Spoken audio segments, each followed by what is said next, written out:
Students, we are learning about our new chapter decimal fraction. दशांश अपूर्णांक या पाठाबद्दल आपण माहिती घ्यायला सुरुवात केलेली आहे आणि या पाठातील माहिती घेत असताना आपण मागच्या वर्षीच्या इयत्तेमध्ये दशांश अपूर्णांकाची जी काही थोडी माहिती घेतली त्याची उजळणी सुद्धा आपण घेतलेली आहे. आता दशांश अपूर्णांकाची या ठिकाणी सुरुवात करत असताना आपण दशांश अपूर्णांक संख्या रेषेवरती कसं दाखवायचं याची थोडक्यात माहिती घेऊया. Showing decimal fractions on the number line. एखादा दशांश अपूर्णांक संख्या रेषेवर कसा दाखवायचा. आता आपण एक्झाम्पल घेऊ. या ठिकाणी 2.4 हा दाखवायचा आपल्याला. तर या ठिकाणी मी संख्या रेषा काढतो.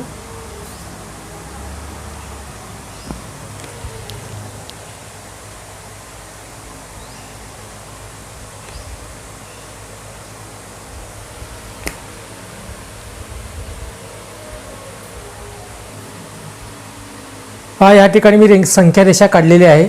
या ठिकाणी सगळे धन संख्या घेतलेले आहेत मी. इथं आपला हा 0 आहे, ओरिजिन आरंभबिंदू. आता प्रत्येक एक पूर्णांकामध्ये एकूण 10 अपूर्णांक आहेत. प्रत्येकामध्ये 1 2 3 4 5 6 7 8 9 आणि 10. लक्षात आलं. तर आपल्याला आता 2.4 दाखवायचे. 2 म्हणजे पूर्ण, हे 2 आणि 4 म्हणजे अपूर्ण, म्हणून 1 2 3 4 इथं आलं ते 2.4 रेषा. कळलं काय बघा. त्याच्यानंतर आपण आणखी एक घेऊन बघू. 3.2 दाखवायचं आहे. कसं दाखवायचं बघा. 3 म्हणजे पूर्ण आहेत. हे 1 हे 2 आणि हे 3. 3 पूर्ण आहेत आणि 2 अपूर्ण आहेत, म्हणजे 2 बारीक लहान रेषा. 1 2 इथं येणार ते 3.2. त्याच्यानंतर आपण 0.7 दाखवा म्हटलं, म्हणजे 0 पूर्णांक. इथं 0 पूर्ण आहेत आणि 7 अपूर्ण, म्हणजे 7 रेगा. 1 2 3 4 5 6 7 इथं आलं 0.7. अशा पद्धतीनं आपण संख्या रेषेवरती हे दशांश अपूर्णांक दाखवू शकतो. आलं लक्षात. आणखी एक दाखवत वाटल्यास 6.8. आता 6.8 म्हणजे 6 पूर्ण. 6 कुठं आहे. 1 2 3 4 5 6 आणि 8 अपूर्ण, म्हणजे 8 लहान रेषा. 1 2 3 4 हे 5 6 7 8 इथं आलं 6.8. अशा पद्धतीनं आपण these are the showing decimal fractions on the number line. Okay. आता आपल्याला converting into common fractions into decimal fraction. सर्वसाधारण जे आपण अपूर्णांक पाहतो त्या अपूर्णांकाचं दशांश अपूर्णांकात रूपांतर कसं करायचं हे आपल्याला आता बघायचं आहे. त्यासाठी पहिल्यांदा आपल्याला दशांश अपूर्णांक लिहिण्यासाठी आपल्याला माहिती आहे, ज्या अपूर्णांकाचा छेद 10 100 1000 10,000 म्हणजे 1 वर 0 असलेला, 1 वर 1 0 असेल, 2 असतील, 3 असतील, 4 असतील, 1 वर 0 असलेला जर छेद मिळत असेल तर आपल्याला दशांश अपूर्णांकात कन्व्हर्शन रूपांतर करायला सोपं जातं. तर उदाहरण आपण बघू. 124 अंश छेद 100 आहे. याचं आपण दशांश अपूर्णांकात रूपांतर करायला सोपं आहे, कारण याचा छेद काय आहे, 10च्या पटीत आहे. आता आपण बघू. वरचा जो अंश आहे तो तसाच लिहायचा 124. आता खाली शून्य किती आहेत, 2 शून्य आहेत. मग काय करायचं, आपण तिकडून 2 घर झाल्यानंतर दशांश चिन्ह द्यायचं. 1 घर 2 घर दशांश झालं. आलं लक्षात. खाली जितक्या शून्य आहेत तितकं घरं झाल्यानंतर काय करायचं, आपण दशांश चिन्ह द्यायचं. आणखी एक एक्झाम्पल पाहू. 9/100. आता खाली 2 शून्य आहेत आणि वरती घर मात्र एकच आहे. ते लिहायचं पहिला एक घर. आणि आपलं दशांश चिन्ह किती घर झालं द्यायचं म्हटलं आहे. खाली 2 शून्य आहेत म्हटल्यानंतर 2 घर झाल्यानंतर एक दुसरं घर इथं नाही म्हणून आपण शून्याचं तयार करायचं. लक्षात घ्या, कुठंही काहीही नसलं की तिथे शून्य द्यायचं आणि घर तयार करायचं आणि मग दशांश चिन्ह द्यायचं. आणि इकडं पण काही नाही म्हणून पूर्णांक शून्य द्यायचं. अलग लक्षात बघा, इथं एकच अंक आहे, खाली मात्र 2 घरं आहे शून्याची. दुसरं घर काय करायचं, शून्य लिहून पूर्ण करायचं आणि मग दशांश चिन्ह द्यायचं आणि मग परत पूर्णांकाचं शून्य द्यायचं. अशा पद्धतीने हे आपण करायचं. त्यानंतर आणखी एक एक्झाम्पल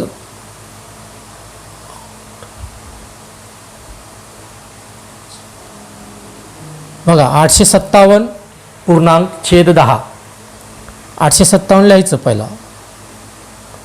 खाली शून्य किती आहेत, एकच शून्य आहे म्हणजे एकच घर.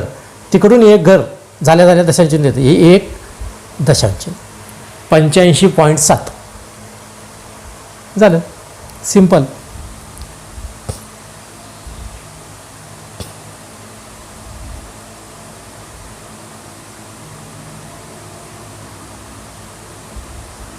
आता हे एक्झाम्पल बघा, 486 लिहायचं पहिला. वरचा अंश लिहायचा. खाली किती शून्य आहेत, 1 2 3 शून्य आहेत. 1 2 3 घर झाल्यानंतर दशांश चिन्ह येणार. दशांश चिन्ह मग इकडे काय नाही म्हणून 0.486. अशा पद्धतीनं हे आपण डेसिमल फ्रॅक्शनचं कन्व्हर्शन या ठिकाणी करतो. आता हेच गणित काय करायचं आपल्याला, याच्या उलटं converting into decimal fraction to common fraction. म्हणजे आपण दशांश चिन्ह घालून दिलं असेल तर आपण काय करायचं, त्याचं अंश आणि छेदामध्ये रूपांतर करायचं. बघा, एक एक्झाम्पल घेऊन दाखवतो. 3.07 आहे बरोबर. आता आपण बघायचं इथं किती आहे एकूण, 1 2 3. इथं पॉईंट नाही असं समजू आपण आणि अंश सगळा जसा आहे तसा लिहिला आपण.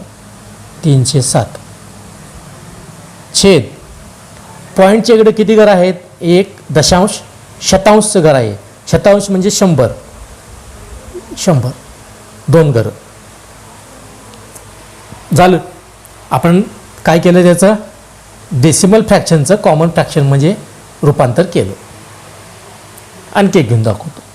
0.094.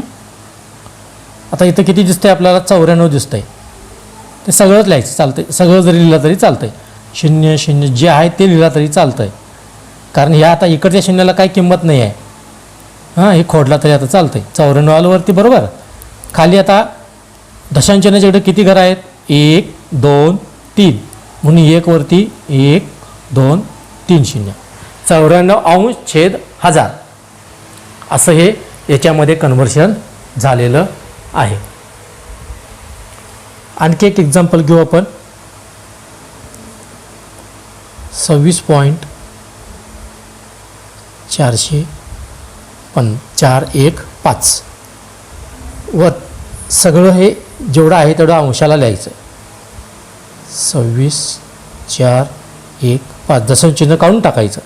आता छेद दशांश चिन्हाच्या इकडे किती घर आहेत, 1 2 3 घर आहेत म्हणून 1 2 3 झालं.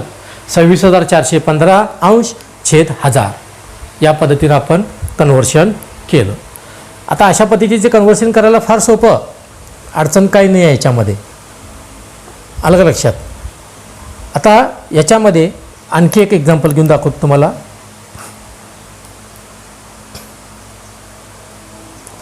706 70.06 बरोबर.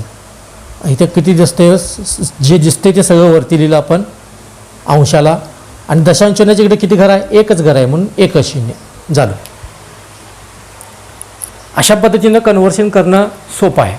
समजा काही कॉमन नंबर दिलेत पण ज्यांचा छेद काही नाही आहे, 10च्या पटीत म्हणजे 10च्या टप्प्यात नाही आहे, 1 वरती 0 असलेला 10, 100, 1000 असं नाही आहे, तर त्या अपूर्णांकाचं कसं आपण याच्यामध्ये रूपांतर करायचं बघा. समजा 4/5 आहे, याचं आपल्याला दशांश चिन्हात रूपांतर कसं करायचं. तर आपल्याला माहिती आहे खाली काय पाहिजे, एक तर 10 पाहिजे, 100 पाहिजे, 1000 पाहिजे. आता इथं आपण 5ला काय करायचं आहे, कितीनं गुणलं तर 10 येते का बघायचं किंवा 100 येते का बघायचं. 5ला 2नं गुणलं तर 10 येते की नाही बघा, 5 दुनी 10. मग आपला नियम काय आहे, छेदाला जर गुणलो तर अंशाला पण ज्यानं गुणलं, छेदाला ज्यानं गुणलं तेवढं अंशाला पण गुणायचं. 4 दुनी 8, खाली 10 आलं काय. आता आपण मगासारखं करायचं, 8 लिहायचं आणि किती शून्य आहेत, एकच शून्य आहे म्हणजे एक घर झाल्यानंतर पॉईंट द्यायचा, 0.8 उत्तर आलं. दशांश अपूर्णांकात काय झालं, याचं रूपांतर झालेलं आहे. आलं लक्षात. 1/4 समजा याचं दशांश अपूर्णांकात रूपांतर करायचं आहे आपल्याला. तर आपला नियम काय आहे, खाली 10 पाहिजे, मग 10 येऊ शकते का, 4च्या पाड्यात 10 येतच नाही. 4ला कितीनं गुणलं तर 10 येते का बघा, येत नाही. मग काय करू आपण, 100 येते का बघू. 100 कुणाचे, 4ला 100 कितीनं गुणलं तर 100 येते बघा, हा विचार करायचा आपण. कितीनं, 25नं, करेक्ट. 25नं गुणलं तर होतं आहे, 25 चौक 100 होतं आहे ना. मग आपला नियम काय आहे, खाली 25नं गुणले म्हटलं वर पण 25नं गुणलं पाहिजे. हे 25 एके 25 झालं. मग आता हे करू शकतो आपण, 25 लिहायचं आणि किती घर झाल्यानंतर 2 शून्य आहेत म्हणजे 2 घर झाल्यानंतर दशांश चिन्ह, 1 2 दशांश चिन्ह 0.25 हे आपलं उत्तर आलं. अशा पद्धतीने हे सोडवायचं. कळलं.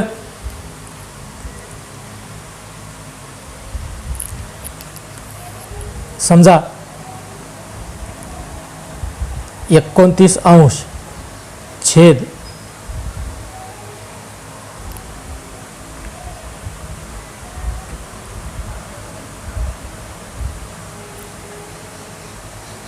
300